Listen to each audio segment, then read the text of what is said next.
उस रिजल्ट की जो चाबी है, जीत की चाबी कहिए, वो बसपा के हाथ में है। तो शक्ति मिश्रा के आने के बाद इन दोनों की बेचैनी बढ़ी हो कि किसका वोट काटेंगे। साथ चलना, दिखना सोशल मीडिया पे वो अलग चीज है, लेकिन उसको वोट में तब्दील करना ये तो चैलेंजिंग चीज है। तीसरी बार भी चुनावी मैदान में है, कांग्रेस ने उन पर भरोसा जताया है। उनके लिए चैलेंज है कि उनको हैट्रिक लगाना है। किसका वोट कटा, किसके लिए खतरा बना। अगर ये वोट बैंक ऐड होता तो कोई भी जीत सकता था, परिणाम कुछ और हो सकता था। क्या हम आश्वस्त हैं? हम कोई सबसे दिखते नहीं, तो रेस में ही नहीं। आश्वस्त हैं। अनिल यादव 18,400 से अधिक वोट लाए थे। मार्जिन कितना था जीत का? 2,000 से थोड़ा सा अधिक बोलिए। लेकिन अब जो विधायक 2 बार से जीता हुआ है तो उनसे नाराजगी भी लोगों में होगी। नमस्कार, बुलेटिन न्यूज टीवी देख रहे हैं आप और मैं हूं आपके साथ अंगद शर्मा। देखिए, औरंगाबाद विधानसभा त्रिकोणीय स्थिति में बन गया है। आनंद शंकर, त्रिविक्रम नारायण सिंह और शक्ति मिश्रा। देखिए, ये त्रिकोणीय मुकाबला बन गया है और लोग अब ये जानना चाहते हैं कि भाई किसको वोट करें। आखिर तीनों अच्छी स्थिति में, तीनों विकास की बात कर रहे हैं, लेकिन जनता किस पे भरोसा जताए और क्या होने वाला है औरंगाबाद विधानसभा में इस बार का रिजल्ट। ये तमाम मुद्दों पे बातचीत करने के लिए भी हमारे साथ सीनियर पत्रकार राज पाठक जी जुड़ गए हैं। सबसे पहले आपका स्वागत है। धन्यवाद अंगद आपका। देखिए, आप भी लगातार कवरेज कर रहे हैं, बता रहे हैं औरंगाबाद त्रिकोणीय स्थिति बन गया है। अब ये लोग जानना चाहते हैं कि भाई क्या होने वाला है रिजल्ट। 14 तारीख को किसके सर पे ताज चढ़ने वाला है? देखिए, अब 14 तारीख बहुत समय है अभी राजनीति के लिए और तमाम वोटरों के लिए भी अभी समय है। 14 में अभी तो लड़ाई शुरू हुआ है। नामांकन खत्म हुआ, नामांकन के बाद सभी को उनका अपना चुनाव चिन्ह मिला है और चुनाव चिन्ह के बाद अब जनता के बीच में वो जा रहे हैं। बीच में छठ आ गया तो लड़ाई तो अब शुरू होगा। रिजल्ट छोड़िए, लेकिन जिस तरीके से पेच फंसा हुआ है, देखिए रिजल्ट पर हम लोग जाएंगे कब। हम लगातार जुड़े हैं दर्शकों के साथ, तो जब पूरी जनता के बीच हम जाएंगे, ग्राउंड जीरो से खबरें निकाल करके लाएंगे, तब हम लोग रिजल्ट दे सकते हैं कि कौन अपनी स्थिति में है। लेकिन फिलहाल की जो पेंच फंसी हुई है उस पर चर्चा करते हैं। देखिए, इस वक्त जो पूरे विधानसभा में जहां तक हम लोग गए हैं उसमें जो चर्चा तेज हुआ है, वो चर्चा इस बात को लेकर के है कि इस बार का जो रिजल्ट होने वाला है, उस रिजल्ट की जो चाबी है, जीत की चाबी कहिए, वो बसपा के हाथ में है। बसपा के हाथ में? बसपा के हाथ में है। शक्ति मिश्रा उम्मीदवार हैं बसपा से और उनके हाथ में है। अब उसके कारण क्या है हम आपको बता देते हैं। पहले देखिए, चाहे वो आनंद शंकर सिंह हो, 2 बार के जीते हुए हैं, तीसरी बार उम्मीदवारी में है महागठबंधन से।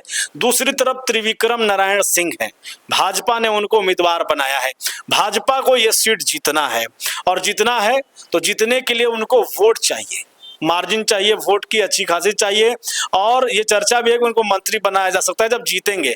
लेकिन जिस तरीके से स्थानीय तौर पर उनका विरोध है, या यूं कहिए कि क्षेत्र में स्थानीय बहाली का प्रयास जो किया जा रहा है विपक्ष के द्वारा, यूं कहिए कैंडिडेट के द्वारा, तो वो अभी हावी है। तो अभी तक ये नहीं कहा जा सकता कि वो कितना प्रभावी होंगे, लेकिन हाँ, उनकी चुनौती भी बसपा बना हुआ है।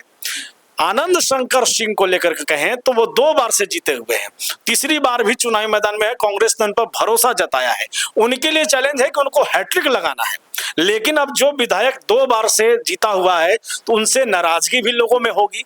वो नाराजगी का असर क्या होगा ये भी दिखेगा। अब यहाँ पर जो बातें सामने आ रही हैं कि बसपा का रोल क्या होगा। देखिए, बसपा यानी शक्ति मिश्रा उम्मीदवारी कर रहे हैं, तो शक्ति मिश्रा के आने के बाद इन दोनों की बेचैनी बढ़ी हो कि किसका वोट काटेंगे, किसके वोट को अपने साथ जोड़ लेंगे। आनंद शंकर सिंह, कांग्रेस की ये टेंशन बढ़ी हुई है कि आखिरकार बसपा की जो वोट बैंक है उसके बाद शक्ति मिश्रा किसका वोट अपने साथ कर लेंगे। सदर विधायक वो आनंद शंकर तो कह रहे हैं कि हम आश्वस्त हैं, हम कोई सबसे दिखते नहीं, तो रेस में ही नहीं। आश्वस्त हैं। आश्वस्त होने के कई कारण भी हैं, लेकिन आंकड़ों पे थोड़ा सा हम चलेंगे। हर कोई अपने अपने जीत को लेकर आश्वस्त है। देखिए, चुनावी रण में औरंगाबाद में 17 उम्मीदवार हैं, वो जीतने वाले हैं तभी चुनाव लड़ रहे हैं, ये आप जान रहे हैं। तो वो नहीं कहेंगे, सब अपने अपने जगह पर। लेकिन आंकड़े की अगर बात करी जाए अंगद, तो देखिए जिस तरीके से आनंद शंकर सिंह का पिछला रिजल्ट रहा 2020 का, वो उनके सामने पूर्व मंत्री रामाधार सिंह थे। और तीसरे नंबर पर जो बसपा से थे वो कौन थे? अनिल यादव थे। अनिल यादव 18,400 से अधिक वोट लाए थे। मार्जिन कितना था जीत का? 2,000 से थोड़ा सा अधिक बोलिए, ये मार्जिन था जीत का। यानी कि किसका वोट कटा, किसके लिए खतरा बना। अगर ये वोट बैंक ऐड होता तो कोई भी जीत सकता था, परिणाम कुछ और हो सकता था।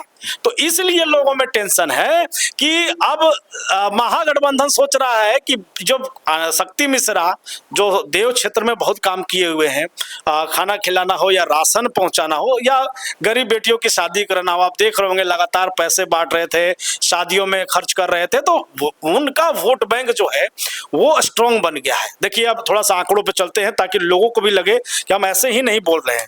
परिणाम क्या होगा ये अलग चीज है, लेकिन अभी का जो हिसाब है, देखिए अगर हम बात करें 2015 में कौशल सिंह चुनाव लड़े थे, उस समय भी आनंद शंकर सिंह पहला चुनाव लड़ रहे थे। दूसरे नंबर पर आपको रामाधार सिंह थे जो भाजपा से थे और उस समय विधायक थे वो 10 से। अब लड़ाई तगड़ा हो रहा था, इस बीच में कौशल सिंह को कितना वोट आया था, 15,000 से अधिक वोट आया था उनको। 3 राजपूत बड़े चेहरे लड़ रहे थे वापस में, उसके बावजूद 15,000 वोट कौशल सिंह लाए थे। आप समझिए कि राजपूत वोटों में बिखराव हुआ होगा, मानकर चलिए, लेकिन बाकी वोट बैंक जो बसपा का अपना वोट बैंक है वो आया उनके साथ, जुड़ा, 15,000 वोट लेकर के वो आए। उसके बाद 2020 में आइए, 2020 में भी लड़ाई हुआ और लड़ाई भी 15 की तरह ही हुआ। उम्मीदवार बसपा के चेंज हुए। आपको 15 में रामाधार सिंह थे भाजपा से, 20 में भी रामाधार सिंह हुए भाजपा से, कांग्रेस से आनंद शंकर सिंह थे, कांग्रेस से 2020 में भी आनंद शंकर सिंह हुए। वहीं पर बसपा ने अनिल यादव को टिकट दिया।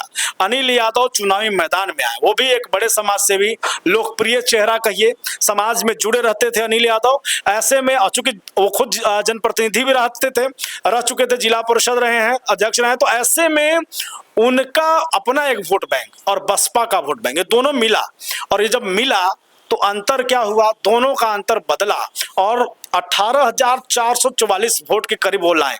अनिल यादव इतना वोट लेकर गए, अंतर सीधे कम गया। जो आनंद शंकर सिंह 2015 के परिणाम में रामाधार सिंह को हजारों वोट से पीछे छोड़ गए थे, अब यही आनंद शंकर सिंह 2020 में महज 2,000 से अधिक वोट से पीछे छोड़ पाए। यही तो सवाल है ना आपसे कि मतलब जैसे कि जब वो इतने बड़े बड़े चेहरे चुनाव लड़ रहे थे उस समय कोई दिक्कत नहीं हुआ, तो अब शक्ति मिश्रा आए हुए हैं, जितना इनके साथ जनसैलाब चल रहा है, क्या वो वोट बैंक में जो है वोट में कन्वर्ट हो पाएगा? साथ चलना, दिखना सोशल मीडिया पे वो अलग चीज है, लेकिन उसको वोट में तब्दील करना ये तो चैलेंजिंग चीज है। देखिए आप चैलेंजिंग है, वोट में कितना बदलता है, क्या बदलता है, लेकिन हम आपको बता रहे हैं कि जो उनका कोर वोट है वो नहीं बदला है। अगर आप 15 की बात करें, 20 की बात करें, वो सेफ जो वोट बैंक है बसपा का वो उसी तरीके से रहा है। बाकी जो वोट बढ़ा है वो जनता के प्रभाव में, अपने व्यक्तिगत प्रभाव में जनता का वोट मिला है। अब आपको बता रहे हैं, हम आपको उसी पॉइंट पे जा रहे थे। अनिल यादव 18,000 वोट लाते हैं, आनंद शंकर सिंह 5 साल मात्र रहते हैं और जब दूसरी बार चुनावी मैदान में आते हैं तो जीत का अंतर बहुत कम हो जाता है और सामने रामाधार सिंह ही होते हैं। जीत का अंतर बढ़ सकता था लेकिन नहीं बढ़ा, यानी उस समय भी ग्राफ गिर रहा था आनंद शंकर सिंह का, लेकिन वो चुनाव जीते। उसके कई कारण हो सकते हैं। अब 2025 में है, फिर से वही है, त्रिविक्रम नारायण सिंह को भाजपा ने प्रयोग किया है क्योंकि 2 बार से वो यहां से हार रही है, तीसरी बार उसको किसी भी हाल में जीतना है सदर सीट को, तो इसलिए हर एड़ी चोटी लगाए हुए हर कोई आ रहा है, बड़े बड़े नेता आएंगे, प्रधानमंत्री मोदी तक यहाँ आएंगे, आपको देखने को मिलेगा, तो वो अपने आप इसको जीतना चाहते हैं। आनंद शंकर सिंह की भी चुनौती है कि वो हैट्रिक लगाना चाहते हैं, तीसरी बार उनको जीतना है। अब तीसरी बार जीतना है तो 2015 से 20 के बीच का जो टर्नओवर रहा है जिसमें उनका ग्राफ गिरा था, क्योंकि वोट में अंतर दिखा आपको, मार्जिन कम था जीत का, तो उसको क्या वो सुधार करके जनता के बीच आएंगे, ये बड़ा चैलेंज उनके लिए है। त्रिविक्रम सिंह को इसलिए जीतना है क्योंकि 2 बार हार चुकी है भाजपा, उनको आना है। लेकिन शक्ति मिश्रा के साथ क्या है कि वो कोर वोट जो उनके साथ जुड़ा हुआ है वो अभी भी वो मानकर चल रहे हैं कि कंफर्म उनके साथ है, और वही नहीं, जो दोनों प्रत्याशी आमने सामने के हैं वो भी मान रहे हैं कि वो वोट बैंक तो उनको मिलेगा। लेकिन अब शक्ति मिश्रा क्या करेंगे? देखिए 18,000 का अंतर में 2,000 पर जीत हुआ था 2020 में।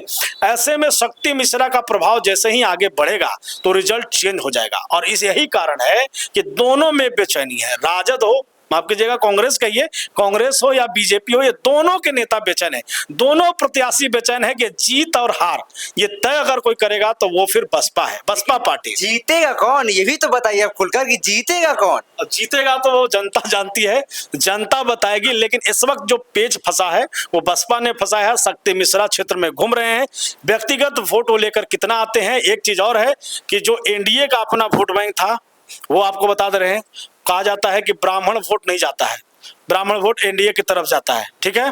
तो शक्ति मिश्रा ब्राह्मण है, तो अगर ब्राह्मण वोट भी शक्ति मिश्रा को जाता है तो उसका नुकसान एनडीए को होगा। लेकिन शक्ति मिश्रा के साथ बड़ी कहानी हुई है। शक्ति मिश्रा अब तक क्षेत्र में जो बने हुए हैं, जो उनका कोर वोट बना हुआ, जहां वो घूमे वो उनके साथ रहा है, वो रहेगा। लेकिन उन्होंने राजनीति एनडीए की नहीं की है, राजनीति उन्होंने ब्राह्मण फॉरवर्ड की नहीं की है, बैकवर्ड की है, दलितों की है। तो इस कारण से वो भले ही ब्राह्मण है लेकिन उन्होंने यादव समाज के लिए काम किया है, उन्होंने अदर जाति के लिए काम किया है। मतलब यूं कहिए कि वो शुरू से कहते थे महागठबंधन हमको पसंद आ रहा है, तो महागठबंधन की राजनीति किए हैं शक्ति मिश्रा। अब ऐसे में शक्ति मिश्रा ने जब कह दिया कि रामविलास बाबू का जो है वो मूर्ति प्रतिमा हम लगाएंगे, आपको देव में जो प्रतिमा लगाएं उसका जिक्र जब वो करते हैं, तो ये जब चीज सामने आती है तो यादव समाज भी मुख्य भूमिका में आ जाता है कि भाई शक्ति मिश्रा हमारे लिए भी किए हैं, और भी अदर कास्ट के जो लोग हैं वो भी इस तरीके से सोचते हैं। तो व्यक्तिगत वोट ये मायने रखेगा कि शक्ति मिश्रा कितना अपने आप को बढ़त बना सकते हैं। देखिए, कंफर्म वोट हर किसी का अपना अपना है, एनडीए को भी मालूम है कि जो वोट बैंक है, राजपूत वोट बैंक है, फॉरवर्ड वोट बैंक है, वो मेरे साथ है, और कांग्रेस को मालूम है कि हमारे साथ यादव वोट बैंक है, जो एमवाई समीकरण है, उसके बाद बाकी वोट हमारे साथ है। उसी तरीके से बसपा का एक वोट बैंक है। लेकिन शक्ति मिश्रा महागठबंधन की राजनीति किए हैं, अभी तक में चेहरे बनकर रहे हैं, महागठबंधन भले टिकट नहीं मिला तो वो प्रभाव अगर आ गया शक्ति मिश्रा की तरफ, वोट अगर ये अपनी ओर खींच पाए तो ऐसा हो सकता है कि शक्ति मिश्रा जबरदस्त लड़ाई होगा। और इसी का हम लोग देख रहे हैं कि ये लड़ाई फंसा हुआ है पेंच, यहाँ किसी को हार और जीत अभी नहीं कर सकते हैं क्योंकि तीनों लड़ाई में हैं, और दो जो महारथी हैं बड़े पार्टी कहिए, दोनों की नींद उड़ी हुई है क्योंकि बसपा की भूमिका कितना आगे जाएगा इस पर सब लोग बेचैन हैं। ये अभी तक का रिपोर्ट है, हम आगे भी बताएंगे कि क्या कुछ बदल रहा है जब क्षेत्र में हम लोग चलेंगे।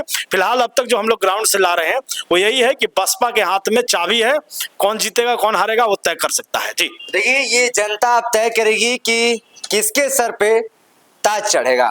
देखिए, लगातार आपको अपडेट देंगे, अगले वीडियो में अगले विधानसभा के बारे में चर्चा करेंगे। लगातार बने रहिए, देखते रहिए बुलेट न्यूज़ टीवी।